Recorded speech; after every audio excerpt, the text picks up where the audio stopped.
Hello grade 10s, this is the review of area, which will start out your new unit on area, volume, surface area, etc. So let's get into it. This is a new unit, so you're going to be doing your pre-test first. So pause the PowerPoint and complete that. Alright, getting into it. This should be a revision for most of you. With area, we're not going to get into this too much because you've done it before in grade 7, 8 and 9. You will need to know how to convert between millimeters squared, centimeters squared, meters squared and kilometers squared. If you need any extra help with that, please email me or your relevant teachers.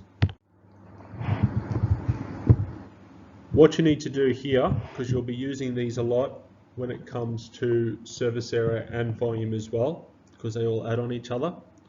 I'd like you to, in the back of your book, or if you've got the capabilities, print this out and put it on your wall somewhere, because you're going to be referring to these a lot. So copy down this slide, so the different shape and the relevant formula. Then you have some more.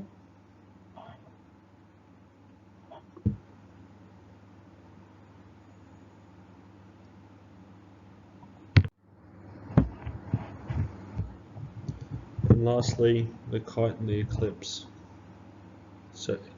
ellipse. Herons Formula you may or may not have seen before. This one up here.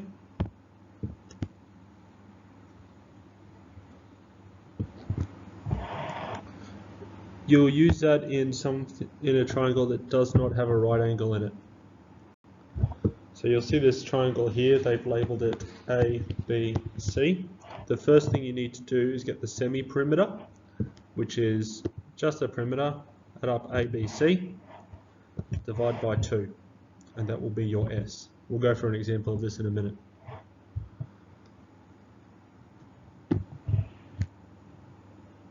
Alright, the first one we're going to look at is this one here, which is not a right angle triangle, so we're going to use Herons Formula.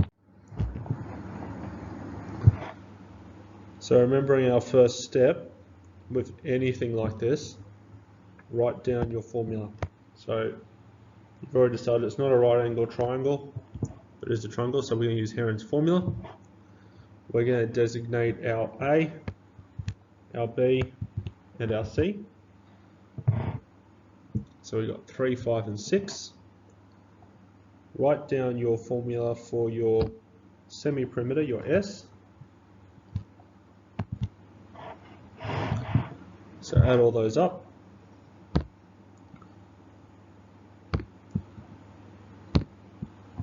Three, 5, 6 is 14. Then divide that by 2, and you'll have your 7. So S equals 7. Chuck that back into this original formula up here where you see your S. And then it'll just be 7 outside of 7 minus your A, which is 3, then S, which is 7, minus your B, which is 5, then S, which is 7, minus your C, which is 6. Now, depending on the calculator you're using, you may need to put an extra set of brackets around that whole lot and then square root it. But have a play around with your calculator. Do that on your calculator now and just make sure that you get this answer down the bottom. If not, you may need to do it separately like they have in this example here. Okay, the next is an ellipse. So again, formula first. Formula first. Write down what your A and B is. So you've got your major radius of 5 and your minor of 2. Then all you need to do now, chuck them straight to the formula. Area equals pi times your A, which is 5, times your B, which is 2. And that one there is pretty straightforward. Okay, and lastly, with these non-regular shapes, we have a sector, which is really just a fraction of a circle. So your normal rule for calculating the area of a circle is pi r squared, but we're doing a fraction of that. So you'll need to work out what angle you're using and divide it by 360, which is how many degrees in our entire circle. So on this one, we're using 40. And the only other thing we need to know is our radius, which is 15 centimeters. So we've got 40 out of 360. And again, depending on your calculator, you may need to put that in brackets. Times that by pi, times it by 15 squared, and just confirm for yourself that you get that answer. Alright, moving on to composite shapes. We've got something here which is two triangles and something here which is a rectangle for trunk taken out. The main thing with these composite shapes is, alright, this first one here looks like it's just two triangles smashed together. So we've got triangle 1 at the bottom here and triangle 2 at the top here. So with these triangles, they both have a perpendicular height given to us, so we don't have to worry about Heron's rule or anything like that. So we're just going to use that old rule, half base times height. So the first perpendicular height here is CE, or EC as they've given it, which is 6 centimeters. The next one is FD for the bottom triangle, which is 2 centimeters, and they both share a common base of AB, 8 centimeters. So first step, what's the formula? Half base times height. So our base in this case is AB, which we've already decided is 8. And our perpendicular height for that top one is EC, which is 6. So 8 times 6, 48, divided by 2 or times by half is 24. And that's the top triangle. That's the area for the top triangle. The bottom triangle, same deal again. Exactly the same working out, just different numbers. So our base is AB again, which is 8. Our height is FD, which is 2.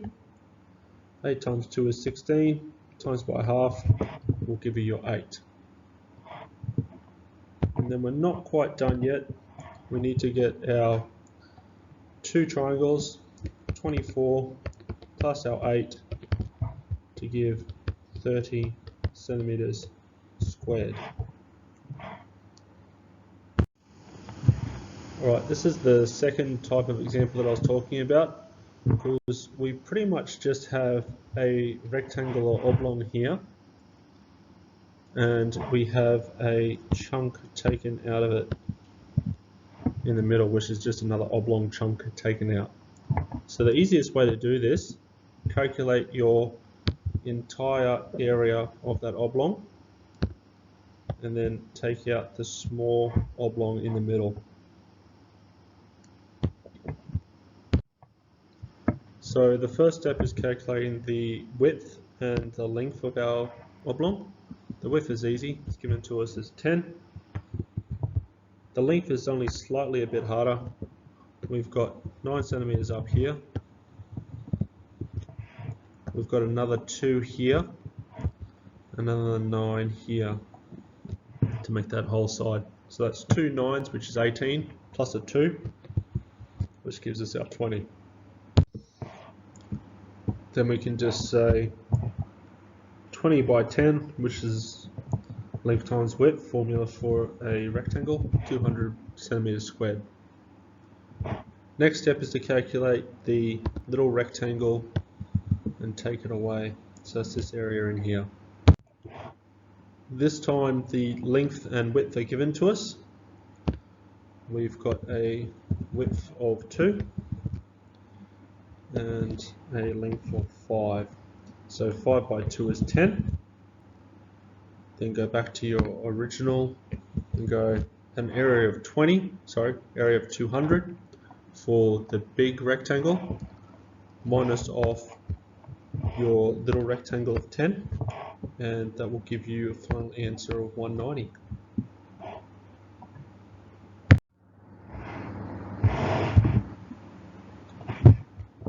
Alright, now you need to complete your questions on sheet 1, the area review questions. Make sure if you have any questions you email your teacher, or go back and go over this PowerPoint again to the relevant section